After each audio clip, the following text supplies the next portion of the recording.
You're listening to TFM. Want to join in the conversation and share your thoughts on this episode? Join the Babel Conference, our listeners' discussion group on Facebook. Just type BABEL into the Facebook search field, and we'll look forward to seeing you there. Hey everyone, I'm Rod Roddenberry, and you're listening to Trek FM.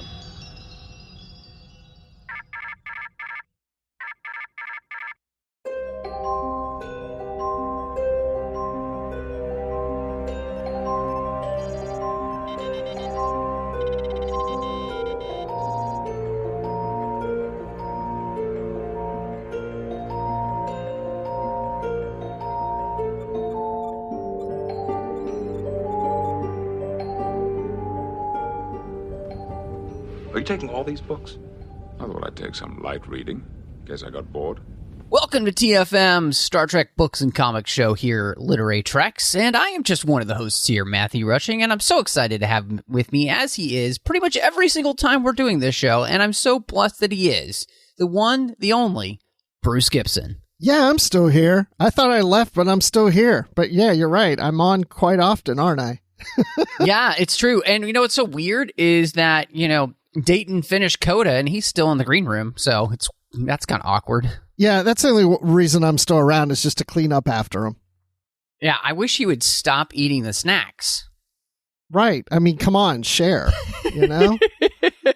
I want some of those pretzels that filled in with the peanut butter. Peanut butter filled pretzels. Yeah. Those are delicious. Man, now I want some of those. I got some right here. Oh, you're so lucky. So lucky. Well, before we get started with the show, we're going to be diving into Plagues of Night, as well as we got some news items to cover. But before we do that, I want to say thank you so much for joining us here on Literary Treks. And one, if you love the show, please help out the show. Give us a star rating review over there on Apple Podcasts. That really does continue. It does. It helps the show grow. And we read those reviews out in the show. Of course, you can find us on Twitter at TrekFM or on Facebook at facebook.com/TrekFM. There is the listeners-only discussion group you can join called the Babel Conference. We've got listeners from all over the world talking about Star Trek, as well as everything going on in the 602 Club. You can find us on Instagram at TrekFM. And maybe you would like to send us an email. You can go to trek.fm/contact. Choose a show, choose Larry Treks, and that comes to Bruce and I. So, Bruce, not too much news because there hasn't really been any announcements of books that are coming up in 2022, which, wow, I can't believe that's a thing. But we do have Mere War issue 2 that has just dropped, and I'm very interested to hear your opinion on this issue. So I don't know if it was because of the mood I was in, but I actually like this issue better than the previous ones. I just had fun with the whole idea that the captains of starships in the Mirror Universe hide away their treasures like, pirates. It felt like a pirate adventure.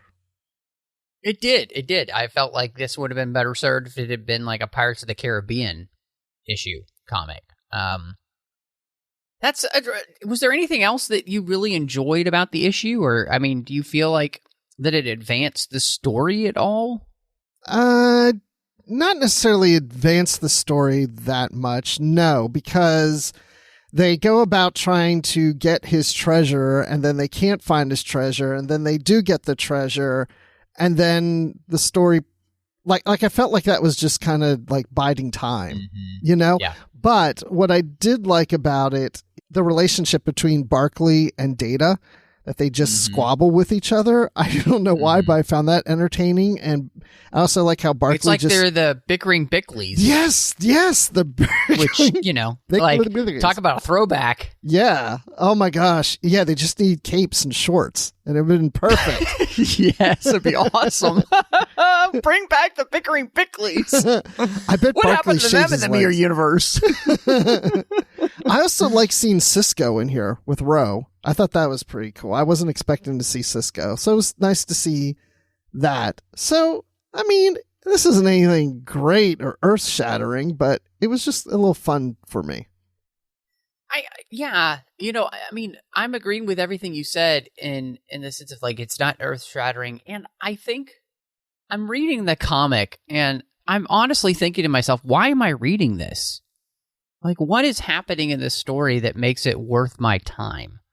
And that is never a good thing to be thinking when I am reading some sort of material, right? You know, like, and I would have to say I'm actually very frustrated with the story because I don't see what this has to do with anything that I should care about in the Mirror Universe.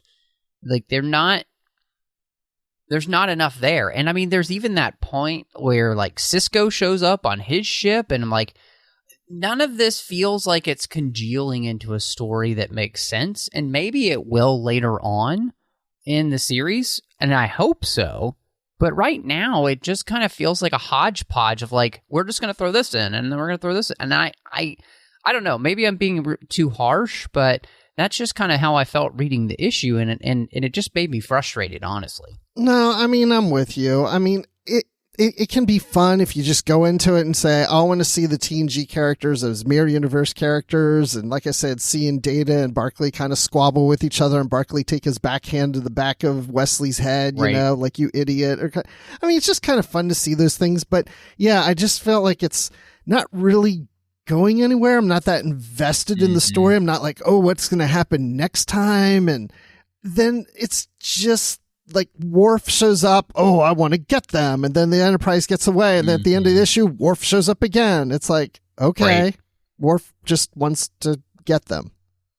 No, I mean, 100%. And I think you're absolutely right. And kind of the story just kind of feels a little bit like it keeps repeating itself each issue, in the sense that like what's happening happens again, you know, like, I mean, like, so I'm reading the issue and things end up happening twice, it feels like, and it is kind of just frustrating. And so I don't know. I hate to be negative, but I do think that this series has not found a way in 3 issues, because we did have the 0 issue, to legitimize to me the reason why I'm reading it, or why I should, in the end, kind of care about it and be invested in it. And that's really, I think, not a great thing for a comic series that 3 issues in, I don't find a reason to be invested. Yeah, because what is the story really about? Right, exactly. Thank you. I mean, I guess if I had to describe it, I'd say it's that Picard is trying to be the biggest badass in the fleet. Yeah. I don't know. Okay. Sounds like, you know, isn't that what everybody in the Mirror Universe is trying to do? Like, why does that make him special? Yeah, I don't know. I mean, yeah, we need a little something. We need something to get invested in, and it's not happening. But you know, we'll see. We'll get to the next issue and see what happens. But I'm not really expecting much. So I'm interested then. You know, I mean, you said you had a good time kind of reading the issue. Regardless, you know, if you had to rate the issue, what do you think you'd end up rating it? Oh my gosh. I would say I'd give 3 slaps in the back of the head of Wesley out of 5. Okay. Nice. I'm going to give this 2 hypostrays from Dr. Crusher, because you know how I love Dr. Crusher. And yeah, I mean, that's out of 5. So this definitely needs to pick it up, and I think find its rhythm as a series, because right now I'm just lost, and it's definitely frustrating. So, but Bruce, we have a great book as we continue the Typhon Pact series. In fact, we're getting towards the end of that. So I don't know about you, but I feel like it's time to dive into Plagues of Night. Let's fly. All right, Bruce. So this is another book where, and it is very Deep Space Nine focused here with the Typhon Pact. And because of that, you know, obviously we had a huge discussion.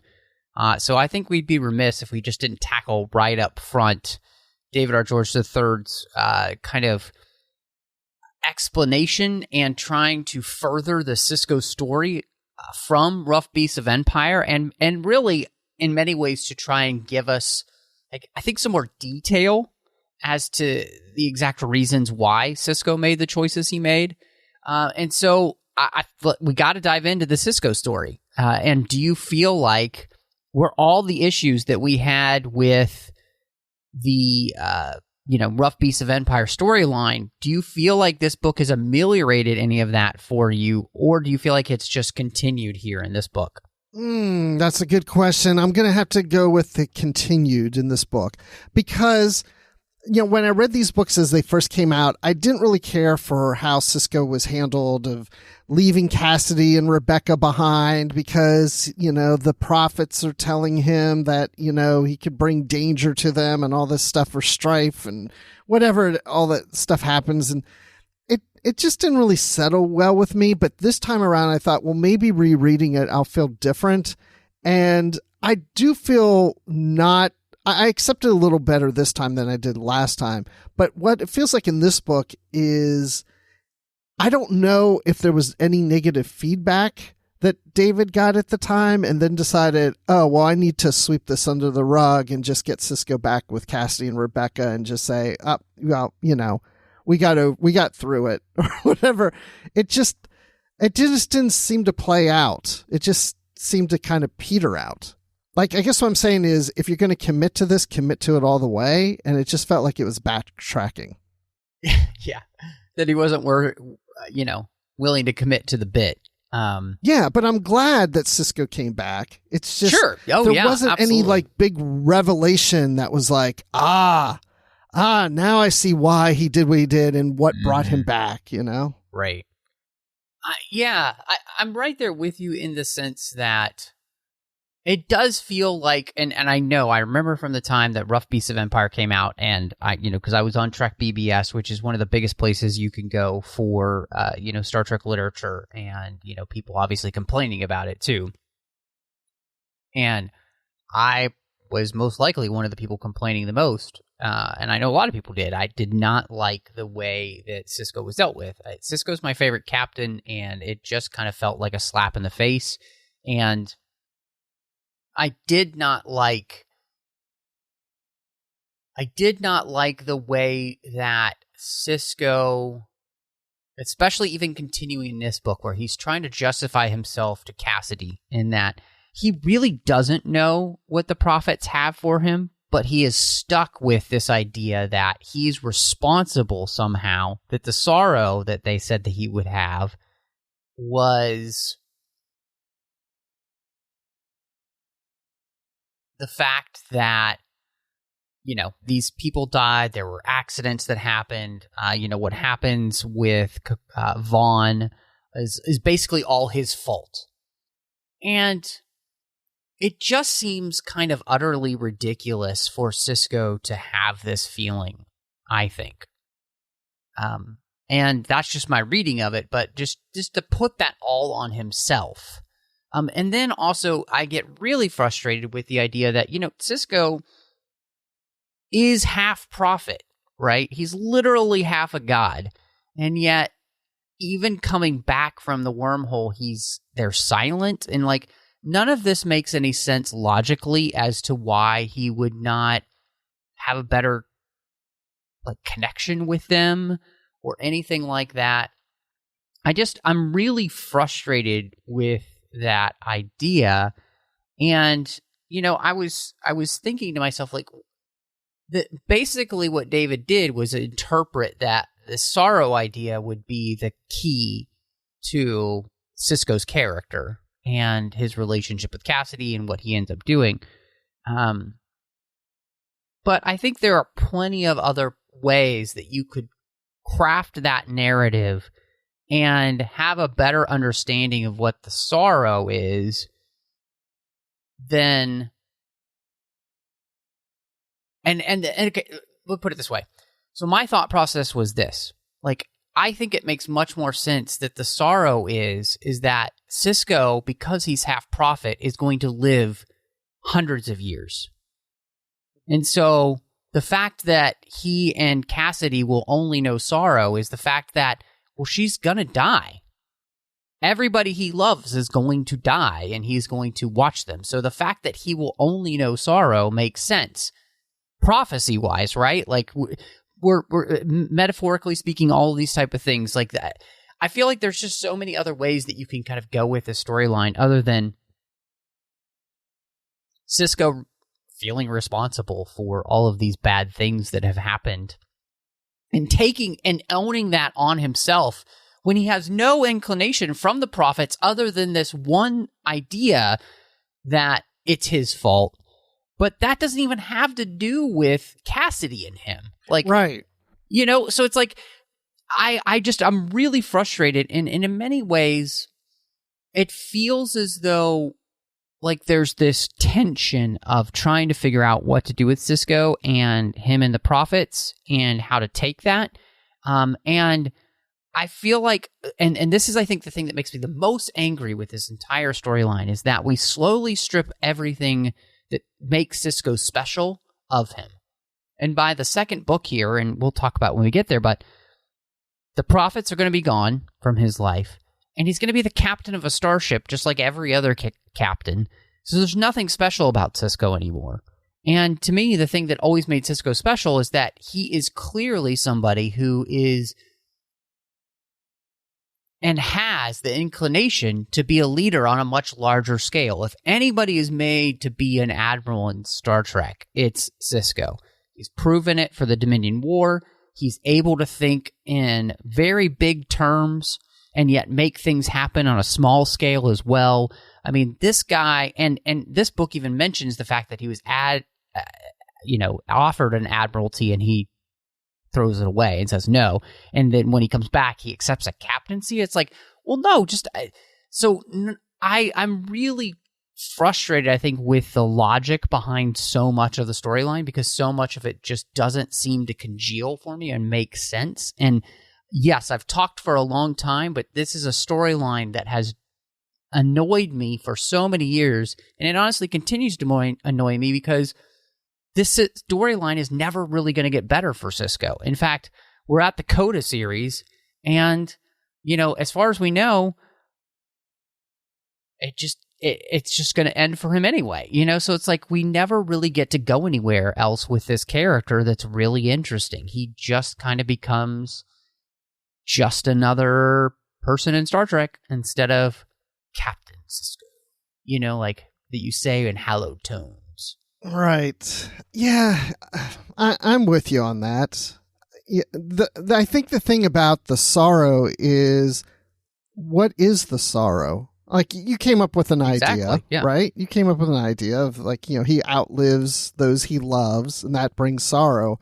But yeah, I have a hard time, even when I was reading it, that he's blaming himself for Vaughn's death because being married to Cassidy will bring sorrow, and that's why Vaughn died, because he's married to Cassidy. I'm like, that just doesn't sound logical.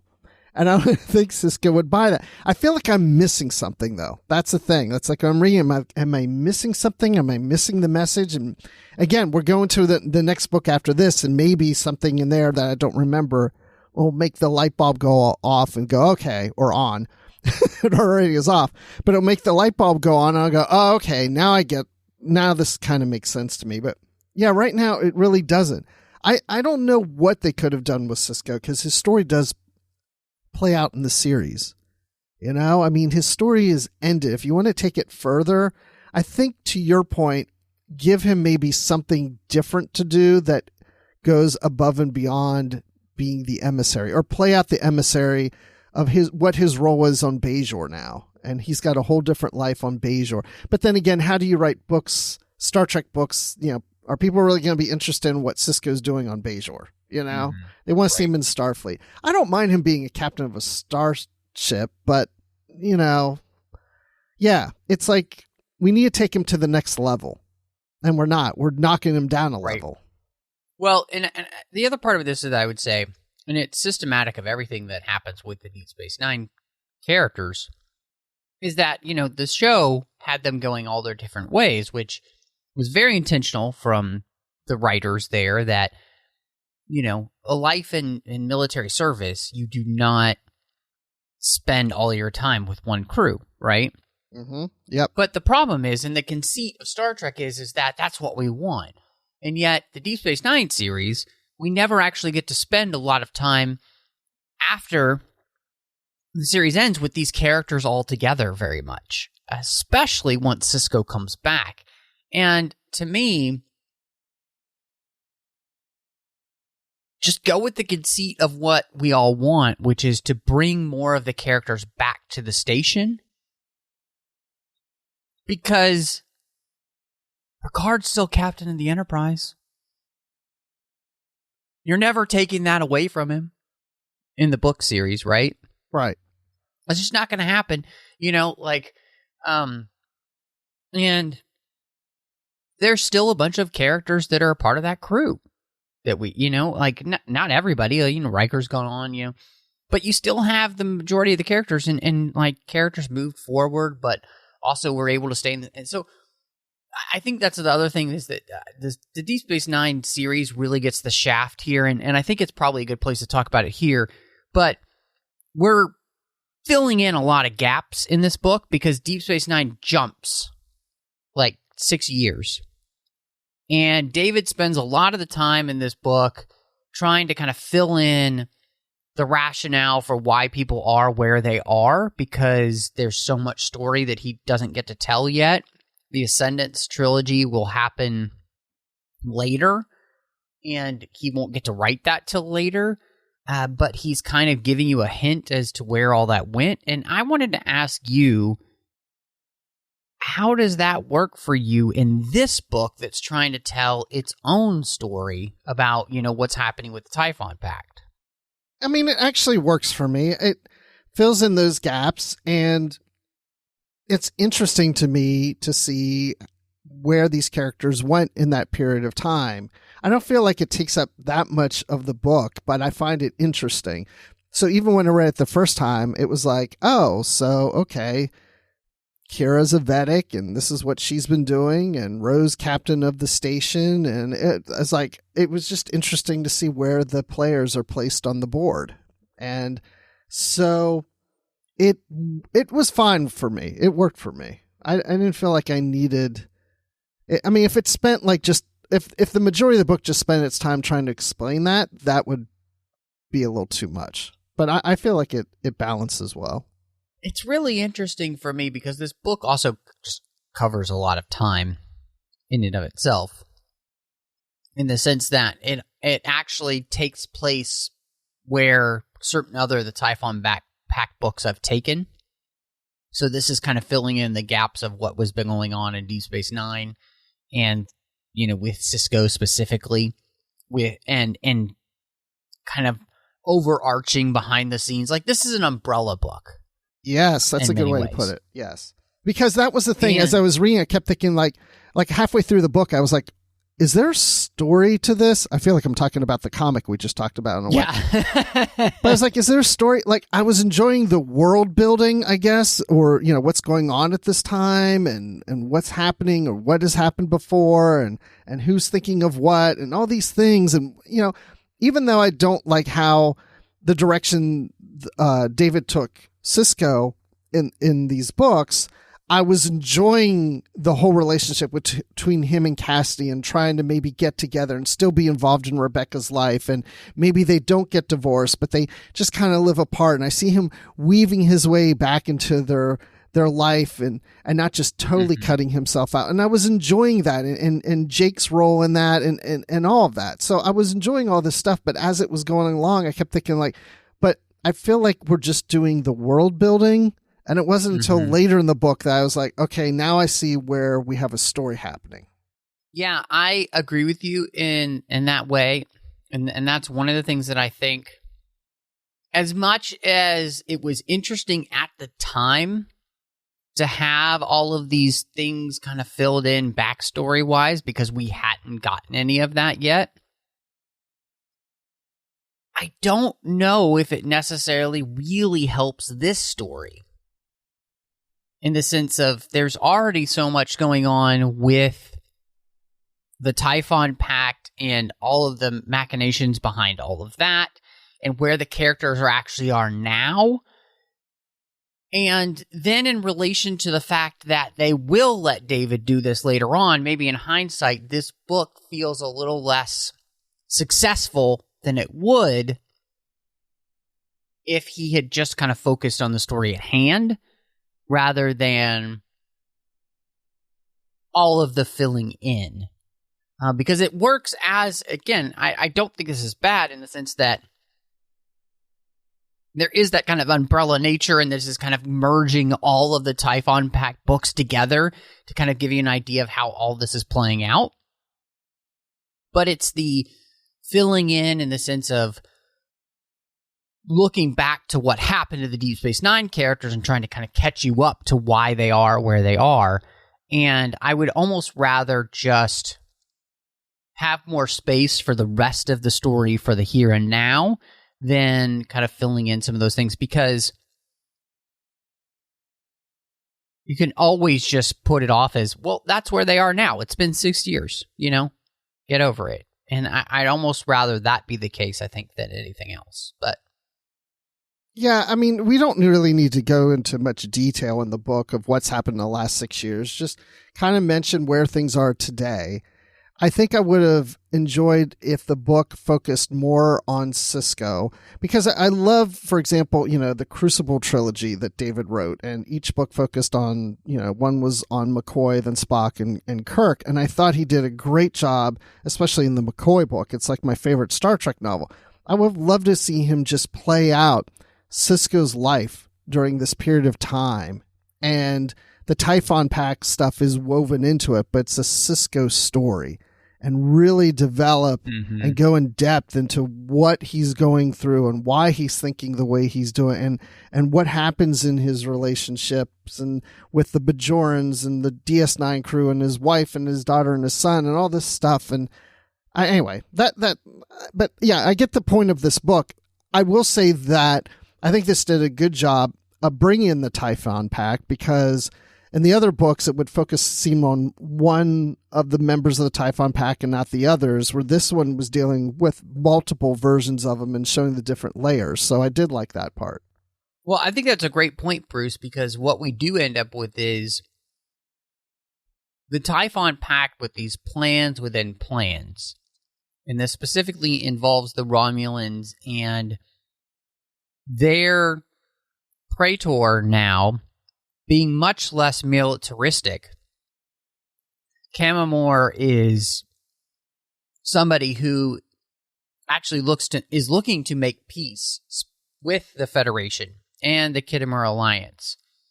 And yet, that's not what the rest of the Typhon Pact wants, right? And so we get these plans within plans, and man, to me, this was the best part of the story, really, because all the machinations and the behind-the-scenes Machiavellian type of politics going on with the Typhon Pact series is some of the best of the Typhon Pact series. Like, it's really good here. And all the things that we've been kind of doing in those other Typhon Pact books come to fruition in this book to give us, our biggest moment ever. Yeah, it does, because you have, I like when you said, we have this Praetor that wants to be a more peaceful Romulus, but of course not all Romulans agree with this. So you have, in a sense, some Romulans working in one direction and other Romulans working another, which isn't unusual. And then you have Typhon Pact members that want to go one direction, ones go the other. And so really the Typhon Pact is a disaster waiting to happen. I mean, these people, they can't all work together and be on the same page. It will never happen. Their own species can't be on the same page. And when you have the Prynn involved and trying to get the slipstream technology and the Romulans involved, at points they work well together, but that at the same time they're doing it selfishly for their own reasons, and it's all going to backfire. So I did enjoy them also coming to this agreement, not as part of the Khitomer Accord, but that all these different leaders of the Khitomer Accord and the Typhon Pact, they reached this peaceful resolution to go into the Gamma Quadrant and explore. I love that concept. I mean, okay, let's shake hands with the Romulans and go explore the Gamma Quadrant together. Well, that's going to go really well, don't we think? Yeah, right. No, I don't think so. And then I also love the fact that we have Spock and the whole unification and his role he's got to step away from because the Romulans he has trained they're the face now, and he's not as well accepted by other Romulans who are open to the idea of unification. When the message is going out, but they don't want to hear it from the Vulcan, they want to hear it from Romulans, and he realizes he's overstayed his purpose. It's time for him to move on and let the Romulans do this themselves. I love that part, by the way. Yeah, I really like that as well. I think you bring up a great point with that because, Spock has kind of been stuck in limbo, it feels like, with the whole reunification movement that he's been a part of and really has helped kind of get off the ground and moving. And yet, it has grown beyond him. And I love the fact that we allow him to move forward and, the opportunity for him to kind of be the liaison between the Enterprise and this Romulan ship that are going to go to the Dominion and explore is fascinating. And then, of course, we have the fact that this has been set up specifically by the Tal Shiar and Sela to create this opportunity for them to get what they need from the Dominion.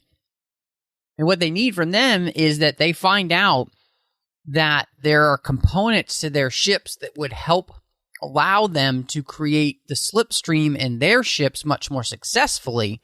And so they want, instead of, trying to create these components by themselves, which would be much more difficult, they're going to go steal the machines that would make them from the Dominion themselves. And that's, to me, all of that was just so interesting. And, of course, I think, like you said, it puts the Typhon Pact on a precipice of a knife, that one way or the other, this group is just going to destroy themselves because they aren't on the same page. And their leadership in different factions isn't even on the same page. And this is one of the things that makes them so different, again, from the Federation, which is, people willingly join the Federation and then align themselves value-wise with what the Federation values. The Typhon Pact has none of that here, And so I think that's something that makes this really fascinating as you look kind of even just philosophically as why one of these would work and why the other one wouldn't. And this book, I think, its best part is kind of helping us see why the Typhon Pact in the end would be doomed. Well, and it also goes to show that the Federation created slipstreams so they can explore further out into the universe. And the reason for the Typhon Pact to want to get this slipstream technology invented for themselves is so they can be in a position of the same power. They look at slipstream as power. And the Federation can't have this power unless they have it. They have to be on par with them, at the very least be on par with them. So it's all motivated by really acts of war because, they're thinking if we ever want to go to war with the Federation, we have to have the same technology, if not better. And so they do it out of fear when the Federation developed this as a means to explore and enrich themselves. And again, it shows the difference between the two. But that even within the Typhon Pact and even with the Dominion, that there's all going to be some kind of power struggle between them, probably more so than there will be against the Federation eventually. Well, and I think one of the things that this does here too is that, and I love it, is that it helps the Romulans become much more nuanced and interesting, and I really like the way that they're being taken, and I think that that's great, and I hope that that will continue. So, one of the things, Bruce, that we got in here were some interesting characters in Flux with Bashir and Prynn, who are kind of in a place where they're not quite sure how to move forward, and so I wanted to ask you how you felt like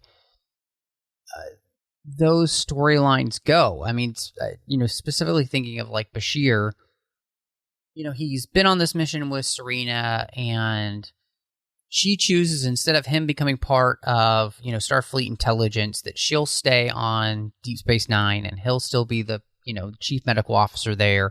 And that's what they'll do with their lives. But really, we get this behind the scenes that her whole goal is to try and recruit him to Section 31, which, I mean, who knows where that's going to go.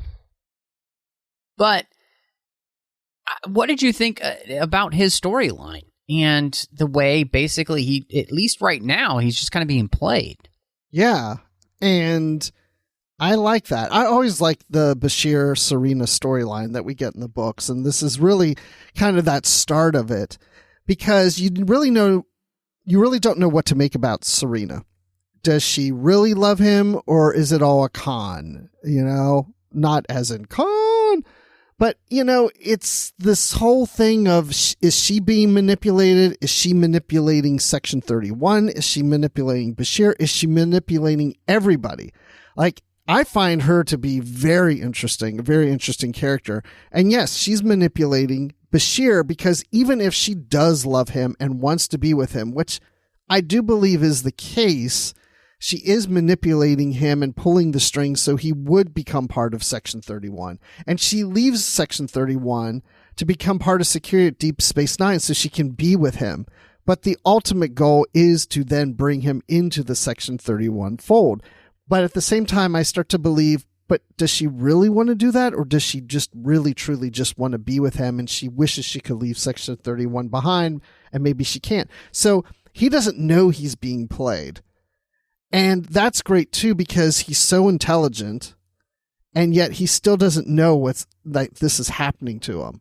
And so maybe you could say that makes him a little less interesting because he doesn't know this is happening to him. But I just love Serena and how she's playing the field more so than how Bashir is represented in the book.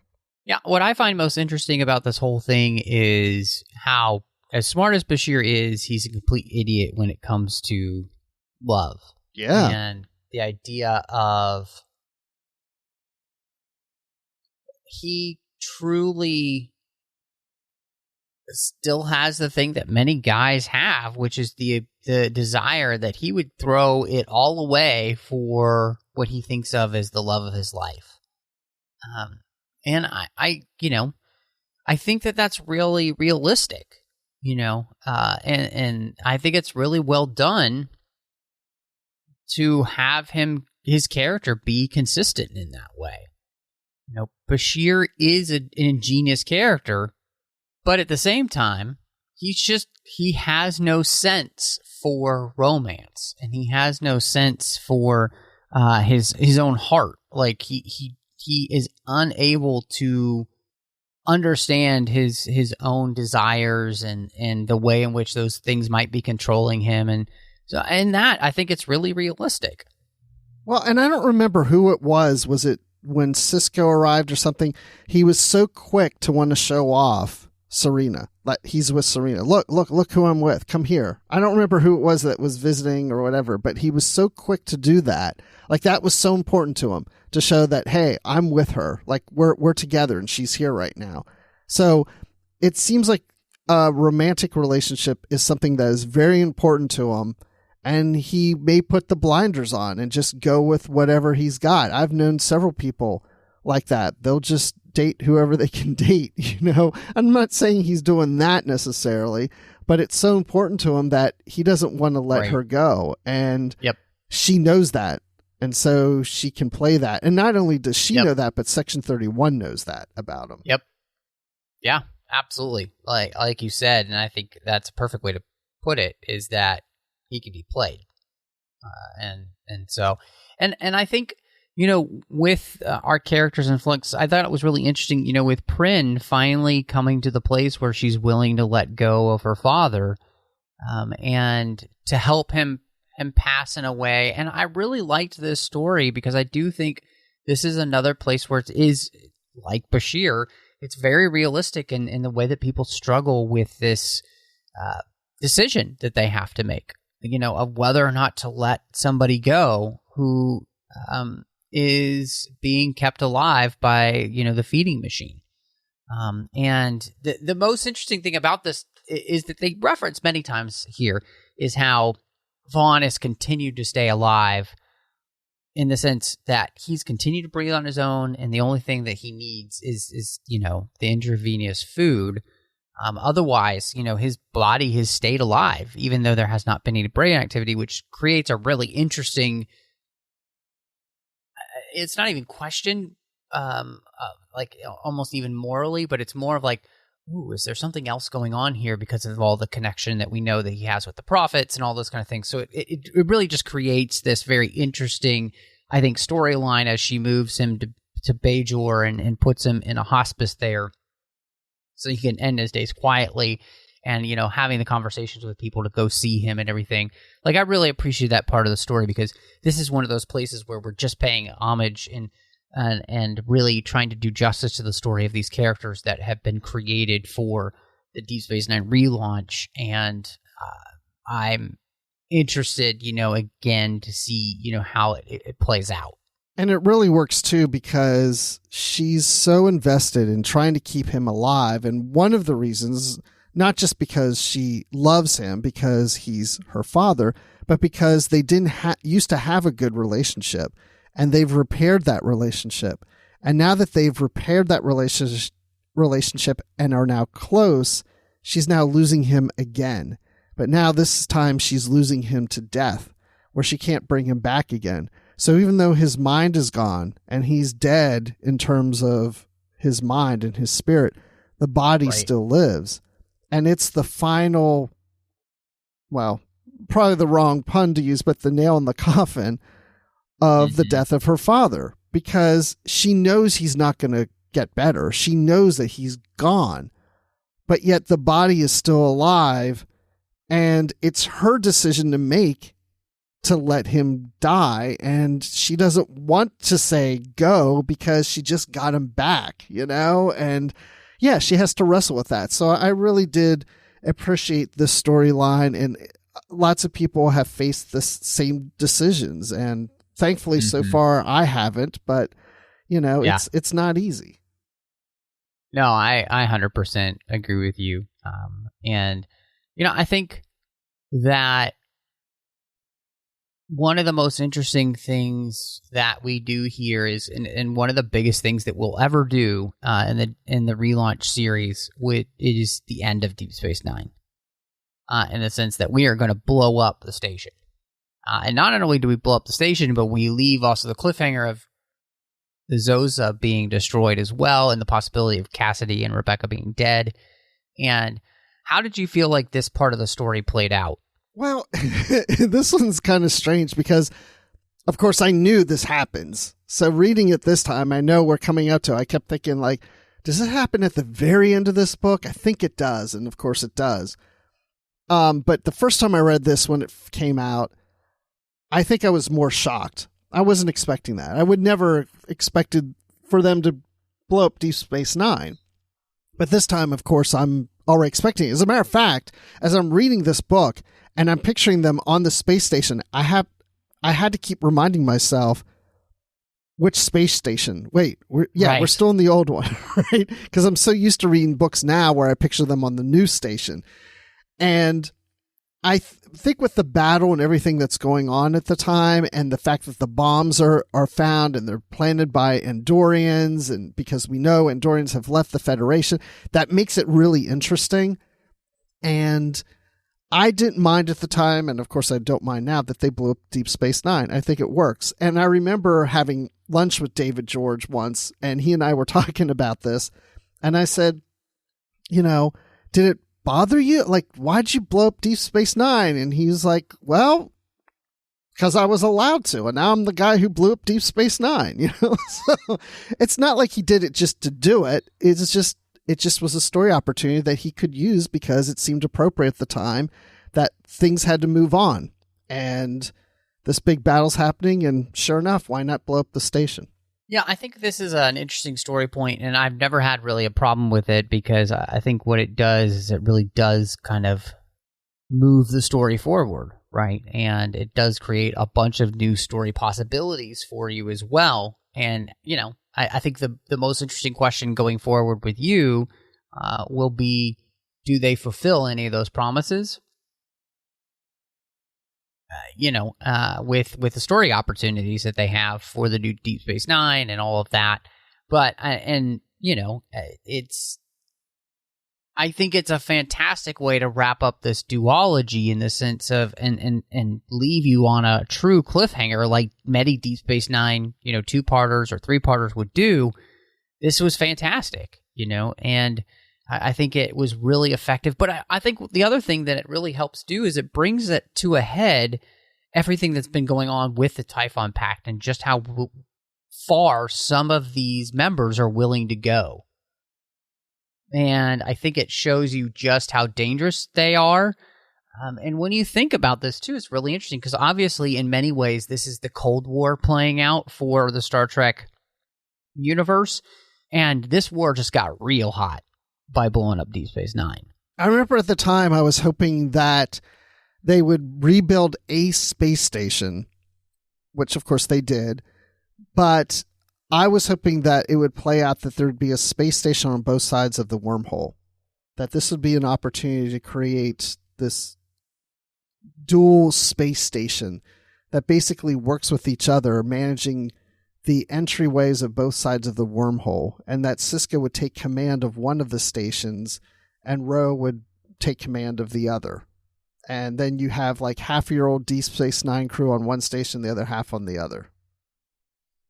Damn it, Bruce. That's one of the best ideas I've ever heard. And I am actually kind of upset that did not happen because I really, truly think that that's genius. Well, I think that's a really good idea. And it would have been fascinating to kind of basically have Deep Space Nine and maybe Deep Space 10 on the other side of the wormhole. Right. I couldn't agree with you more. I love that idea, and man, oh man, it's you've left me speechless. Well, don't worry, because this universe will go away, and then we'll create it in the It's new true. Prime That's universe. Yeah. Who knows what will happen with Picard? But the last thing, Bruce, is that we do have Kira end up far beyond the stars for a moment. And the fact that Benny needs help.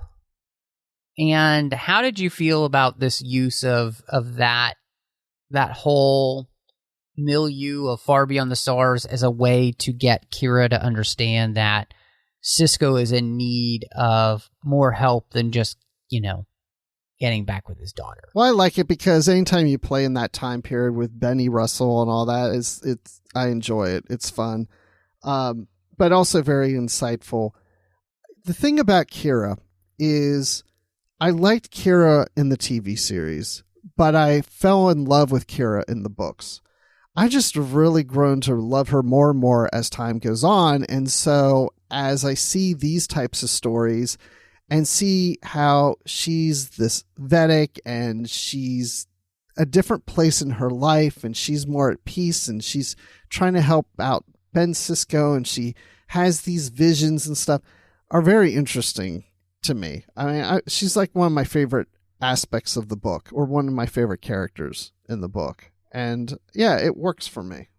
Yeah, I agree with you. I think it's a great choice, and it makes sense because it's something that we're familiar with, and I think it brings even more legitimacy to what happened to Sisko in that episode. But I also think, like you said, it helps further Kira, and I think for myself, I really fell in love with Kira in those last few seasons of Deep Space Nine, and I think that continues into the book. And whether or not I really love her as a Vedic or not is a different story. But I think this part of the story was really interesting, and it did make me, I think, excited for the fact of where this book would go then with Sisko himself in Raise the Dawn. And so with Plagues of Night, Bruce, I guess I'm wondering, what would you rate this book? There's some strong aspects of this book with the Typhon Pact, and as we mentioned, like with Kira and Bashir and Prynn. And I think the Typhon Pact story is, if you just look at the Typhon Pact itself, this is one of the stronger stories. But again, from what we said about the Sisko story, we don't necessarily agree with the choices taken with that character. So I would say that I give this 3 out of 5 ships that are under cloak that can pass through space stations. Nice. I'm right there with you. When I went back to Goodreads, this was rated a 4, but it did go down to a 3 here. And part of that was some of the reasons we talked about. I don't feel like the story is as successful as I thought it was when I first read it. And I think part of that has to do with so much fill in and the story not really, like you said, I think you said this really well. It's like you kind of got halfway through the book and you're like, oh, the story finally starts to come together in a place where it makes more sense as to why you're going where you're going. And that's a little bit frustrating, the same way as what we talked about with the comic. So, absolutely. Very excited, though, to be talking about Raise the Dawn very soon here. But, Bruce, that I think, 3 out of 5 is where I'm going to hang my hat. So now that we've gotten through this book and we go to Raise of the Dawn next, I don't remember all the details of this one. And so I'm going to see if this book changes my opinion about the previous books or if I'll feel the same way. Yeah, I'm right there with you, man. I only remember a couple of things, about what happens. And so I'm in that. I am also trying to figure out, is this going to help some previous books or does this kind of stay the course in the sense of the way that I have felt previously, I continue to feel. And so, but, Bruce, if anybody, of course, wants to catch up with you and see what else you've got going on, maybe talk to you about the Star Trek books that we talk about here or anything else, where can they find you? You can find me on Twitter at Admiral_Rex, and I'm always up to talking about books. And even though this timeline is going to be abandoned, look, we can still play in it, right? Even though, this is old content, it's always something new to go back and read. And you can also find me on the Positively Trek podcast, where we do talk about books there too and other Star Trek things. And I'm also occasionally on the Star Wars Report podcast as it wraps up its final season, is how I like to say it. They don't have seasons on the show, but it feels like it's the final season. It just feels right. Well, you can find me here, of course, all over the place on the network. I'm doing our main show on the 602 Club side of the network, as we're talking about all the fandoms we love outside of Star Trek. Of course, there's a couple bonus shows in there. We've got Snyder Cuts as well as Assembling Avengers. Do those with John Mills, as we talked about the works of Zack Snyder. And then we've been going through every single Marvel and MCU film there in Assembling Avengers. So a lot of fun to be had. You could also find me doing Warp 5 and The Orb. Warp 5 is about Star Trek Enterprise, and The Orb is about Star Trek Deep Space Nine. And then over on the Nerd Party Network, do 2 shows. One of them is a Finnish show. It's called Owl Post. I did that with Drea Kaufman, and we talked about every single chapter of the Harry Potter series, one chapter at a time. And then last but not least, John Mills and I talk about Star Wars on Aggressive Negotiations. But as always, thank you so much for joining us. And until next time, live long and read on. What do you call that, light reading? To each his own, number one.